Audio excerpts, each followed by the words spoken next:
Okay. Okay, I want to thank everyone for coming out tonight, especially those who have traveled very far. Appreciate it. So, I'd like to begin by, I want to discuss tonight the 7 different drug categories that all drugs fall under. That includes illicit drugs and even the drugs that your doctor issues you that are prescribed medication. So the reason I think that's important is everyone, let me pose a question real quick first. How many of you consider yourself recreational or medicinal drug users? Okay, I got some hands. I was going to say I'd go out on a limb and say that pretty much all of us are recreational or medicinal drug users. Now the reason I say that is because there's different definitions of drugs out there, but for the purpose of this speech and what I want to talk about, a drug is basically anything that alters the body's homeostasis or normal operating level. So that could be anything from caffeine that we consume each day. It speeds up the body, makes the body operate a little differently. So that's why I say that.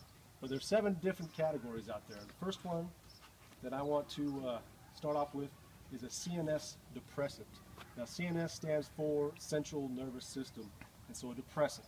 So a depressant, when I think of depressant, I think something that's low or slow. Now according to NHTSA, which is the National Highway Traffic Safety Administration, the most common abused depressant out there is alcohol. So a lot of people don't consider alcohol a drug, but it is considered a drug, and it's the most widely abused. Now a depressant, like I said, it will slow a person's ability to react to certain things, slurred speech. Now these are different signs of a depressant that you can recognize yourselves. The next drug category would be a stimulant. Now I mentioned caffeine in the beginning of my presentation, but there are more hard stimulants, as we like to call them, such as methamphetamine. So methamphetamine would be considered a stimulant. Now, we talked about a depressant, how it slows down the body. The exact opposite of that would be a stimulant. A stimulant speeds up the body. Someone who might be under the influence of a stimulant or too much of a stimulant, be talking real fast, kind of like maybe I'm doing a little bit right now. Or anything of that nature. They're fidgety, they don't want to sit down, they're just run and go and run and go. So those are a couple signs you can look for someone under a stimulant. The next category would be a hallucinogen. Now hallucinogens aren't too common these days, but back in the 60s and 70s, a lot of people were under the influence of LSD, which is a stimulant, or correction, I apologize, it's a hallucinogen. Now a hallucinogen does just what it states, hallucinate. You see things that are perceived in your mind that aren't really there. So a lot of people will say outlandish statements such as, what is this rainbow doing over here, or something like that. Now that might be the extreme, but that might be someone under hallucinogen. The next drug category would be a dissociative anesthetic. Now a dissociative basically it disassociates you from reality. One of those drugs that fall into that category, PCP. So that will be a drug that falls into that category. The next drug category would be a narcotic analgesic. A lot of us hear about narcotics being issued to other people, prescribed or not. Most common drug found in that category, heroin. Heroin would be considered a narcotic analgesic. The next drug category, inhalants.